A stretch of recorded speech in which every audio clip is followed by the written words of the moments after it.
오늘 하나님께서 주신 말씀의 제목은 명철과 지혜 있는 사람을 택하여 라는 말씀의 제목으로 주님의 말씀 함께 나눠보고자 합니다.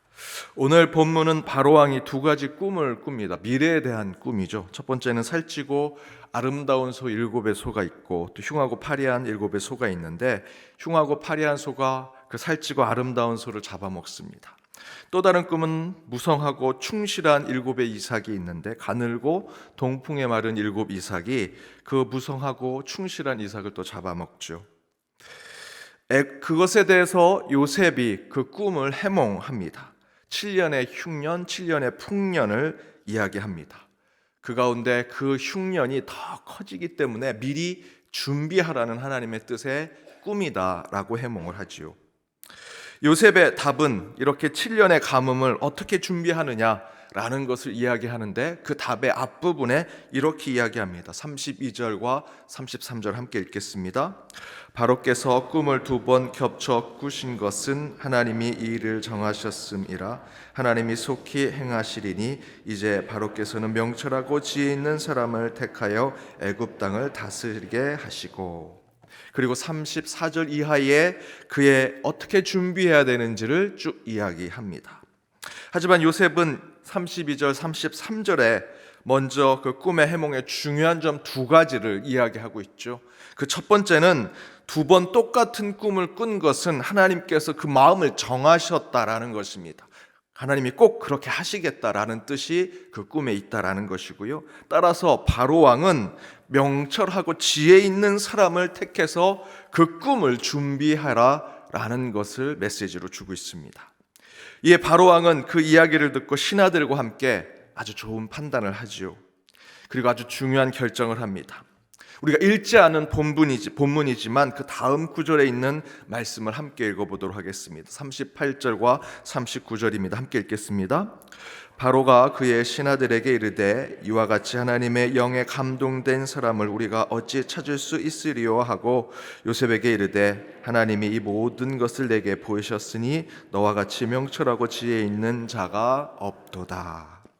바로왕은 요셉이 말한 국가의 그 위기를 극복할 지혜와 명철 있는 사람으로 바로 너 요셉, 내가 너를 지혜 있는 명철 있는 사람으로 너를 택하겠다라고 이야기합니다. 저는 이 본문을 묵상하면서 2가지를 생각해 보았습니다. 하나님은 요셉을 그 수많은 역경과 시련 그리고 경험과 간증의 삶을 통해 지혜 있고 명철 있는 사람으로 만들어 주셨다라는 것입니다. 또 다른 하나는 진짜 지혜와 명철이 있는 사람, 오늘 말씀의 기준으로 본다면 요셉이기 전에 그 요셉을 선택하게 한 바로왕이 지혜와 명철이 있는 자다라는 것이죠. 먼저 그 첫 번째, 하나님은 지혜와 명철 있는 사람으로 요셉을 세우기 위해 엄청난 훈련과 연단을 시키셨다라는 것입니다. 이 말씀은 우리 성경의 매우 중요한 메시지 중에 하나죠. 시편 66편 10절에서 12절에 이미 이렇게 말씀하고 있습니다. 우리 함께 읽어보겠습니다. 하나님이여 주께서 우리를 시험하시되 우리를 단련하시기를 은을 단련함같이 하셨으며 우리를 끌어 그물에 걸리게 하시며 어려운 짐을 우리의 허리에 메어 두셨으며 사람들이 우리 머리를 타고 가게 하셨나이다. 우리가 불과 물을 통과하였더니 주께서 우리를 끌어내사 풍부한 곳에 들이셨나이다. 우리가 시련과 역경을 겪게 되는 것, 특별히 믿는 자들이 그런 경험을 하게 된다면 상당 부분 하나님의 시험, 하나님의 훈련과 연단일 경우가 많다라고 얘기하죠. 특별히 이 66편의 시편의 기자는 그것을 불과 물의 시험이라고 이야기합니다. 저와 여러분의 인생의 삶에 빗대서 본다면 너무나 정확한 비유이겠죠. 홍수와 같은 길을 걷고 때로는 들어갈 수 없는 불과 같은 곳을 저희들은 그 인생 가운데 걸어가고 들어갈 수밖에 없는 시련과 역경을 겪지 않았습니까? 그러나 그 모든 것을 생각해 보니 하나님께서 우리를 시험하시는 것이고 연단하시는 것이다. 끝내 우리를 풍부한 곳으로 인도하시는 것이다라고 시편의 기자는 이야기합니다. 왜 그 불과 같은 곳으로 하나님이 인도하셔서 연단과 훈련을 시키는가? 물론 그 첫 번째는 저와 여러분 안에 있는 죄의 문제, 또는 잘못, 우리 인생의 실수에 대한 변화와 회개를 위해서 하나님께서 우리를 훈련과 연단으로 그것을 깨닫고 다시 돌이키게 하기 위함이겠지요. 또 다른 하나는 오늘 시편 66편의 말씀대로 더 풍부하고 더 좋고 더 나으며 더 성장하고 성숙한 곳으로 이끄시기 위해서 하나님께서 우리를 단련하시고 연단시켜 주신다라고 말씀하고 있습니다. 요셉의 경우를 본다면 요셉은 하나님께서 더 풍부하고 더 좋으며 더 큰 것을 주시기 위해서 그 불과 물과 같은 시험을 주셨다라고 할 수 있습니다. 우리에게 적용해보면 가깝게는 온 인류가 겪고 있는, 지금도 그 코로나로 인해서 경제적인 삶 가운데 참으로 어렵게 살아가고 있지만, 어찌되었든 코로나는 교회와 성도들에게는, 특별히 믿는 자들에게 주시는 연단과 훈련이라고 할 수 있습니다. 따라서 우리는 이 코로나 시기에 더욱더 이 요셉을 묵상할 필요가 있습니다. 호랑이에게 물려가도 정신만 바짝 차리면 된다라는 속담처럼 요셉은 형들에게 배신을 당하고 노예로 팔려갔지만 요셉은 마음과 육신에 실망하거나 절망하지 않았습니다. 정신을 바짝 차리고 반드시 하나님의 사람으로 살겠다, 정직하게 살겠다, 믿음을 잃지 않겠다라고 생각하며 살았더니 그 사이에 수많은 역경과 좌절이 있었지만 끝내는 왕에게 내가 지혜와 명철이 있는 자를 택하겠다, 바로 내가 그 지혜와 명철이 있는 자다라는 것을 듣게 되지요. 또한 요셉은 인생의 나락에 빠져 세상적으로는 무가치한 존재가 되었지만 우리 세상 말로 막 살지 않았습니다. 내가 이렇게 밑바닥까지 떨어졌으니 나는 이제 막 살 거야 라고 하지 않더라는 것입니다. 요셉은 지난주 말씀드린 대로 인간의 그 온전성, 하나님께서 우리에게 주신 하나님의 형상인 그 인간의 인터그리티를 지키려고 노력합니다. 내가 지금은 노예로 살고 더러운 유혹을 받았지만 나는 하나님의 형상이다, 하나님의 사람이다 라고 하는 그 온정성을 잃지 않았습니다. 그래서 그는 정직했고요, 바른 길을 걸으려고 했습니다. 그리고 끝까지 하나님의 자녀로서의 책임 있는 삶을 살려고 노력했습니다. 그럼에도 불구하고 요셉은 인간의 온정성을 파괴할 수 있을 정도의 인생의 나락에 떨어지죠. 감옥에도 갇힙니다. 겉으로 보이는 것은 그렇게 보여도, 하지만 요셉은요, 영적으로는 자신의 가치를 잃어버리지 않으려고 노력했습니다.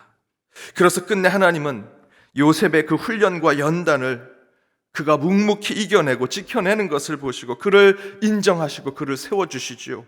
바로 그것이 하나님이 사람을 세우는 방법이더라라는 것입니다. 지혜와 명철의 사람은 다른 사람이 아닙니다. 하나님이 인정하는 사람입니다. 세상 기준으로 저 높은 곳에 있는 것, 특별한 재능을 가진 것, 부와 명예와 권력을 가진 자들이 아니고요, 하나님이 인정하는 사람이 지혜와 명철이 있는 사람이다. 그럼 하나님이 인정하는 사람은 어떤 사람일까? 하나님이 훈련과 연단, 시험을 우리에게 주시죠. 앞에서 시편의 기자의 말처럼 불의 시험, 물의 시험, 그것을 굳굳이 이겨내고 인내하는 사람. 요셉이 바로 왕으로부터 지혜롭고 명철한 사람의 평가를 받게 된 것이 술가론이나 떡관원처럼 그들이 가진 재능과 달란트, 겉으로 보이는 화려한 기술과 학벌 때문에 이루어진 것이 아닙니다. 여러분, 꿈 해몽한 것으로 요셉은 인정을 받았는데 꿈 해몽이 어떤 기술이나 달란트가 되겠습니까? 겉으로 대단한 것이 아니죠. 그러나 하나님은 바로 그 방법을 통해서 요셉을 지혜 있고 명철한 자로 세우더라라는 것입니다. 사랑하는 여러분, 말씀을 통해 하나님이 하나님의 사람을 어떻게 세우는지를 우리는 잘 살펴볼 필요가 있습니다. 하나님이 원하시는 사람은 바로 이 요셉과 같은 사람입니다. 하나님 없이 하나님을 위해 사는 자, 하나님이 없는 것 같지만 늘 하나님을 위해 살아가는 자. 요셉의 삶을 보면 하나님이 없는 것 같지만 요셉은 늘 하나님이 있는 자처럼 살아갑니다. 세상 사람들이 보면 요셉의 삶의 그 역경과 시련을 보면 저 사람은 하나님의 사람이 아니야, 하나님과 동행하는 자가 아니야, 하나님이 없는 삶을 사는 자야 라고 보이지만 요셉은요, 하나님 없이 보이는 삶을 살아가지만 늘 하나님을 바라보는 삶을 살았던 자라는 것이죠. 그때 하나님은 바로 요셉을 가장 뛰어난 하나님의 사람, 지혜와 명철의 사람으로 세우시더라는 것입니다. 바로 그렇게 하나님 없이 하나님을 위해 사는 신앙으로 늘 하나님께 인정받고 주님께 세움을 받는 사람을 살아가는 저와 여러분이 되기를 주님의 이름으로 축복합니다. 두 번째, 또 다른 진짜 지혜와 명철의 사람은 바로 그 요셉을 택하고 요셉을 바로 본 바로 왕이라는 것이죠. 좋은 사람을 택하고 좋은 동역자를 선택하는 사람이 지혜와 명철의 사람이라는 것입니다. 미국의 진짜 부자였던 철광왕 앤드루 케네기는 그의 묘비에 이렇게 썼습니다. 자기 자신보다도 더 현명한 사람들을 주변에 모여들게 하는 능력을 갖춘 한 남자가 여기에 잠들다. 카네기는 스스로 뛰어난 리더라고 자평하지 않았습니다.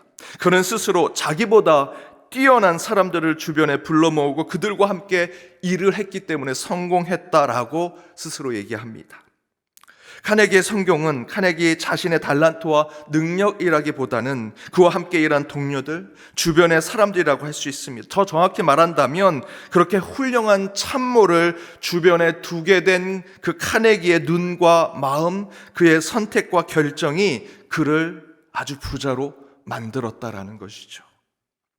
따라서 말씀으로 돌아 우리가 생각해 보면 요셉도 참 대단한 인물이지만 그 대단한 인물인 그 요셉을 알아본 바로 왕도 지혜와 명철이 있는 자라는 것입니다. 그래서 저는 바로 왕이 바로 하나님께서 말씀하시는 지혜와 명철의 그 한 사람이라고 생각합니다.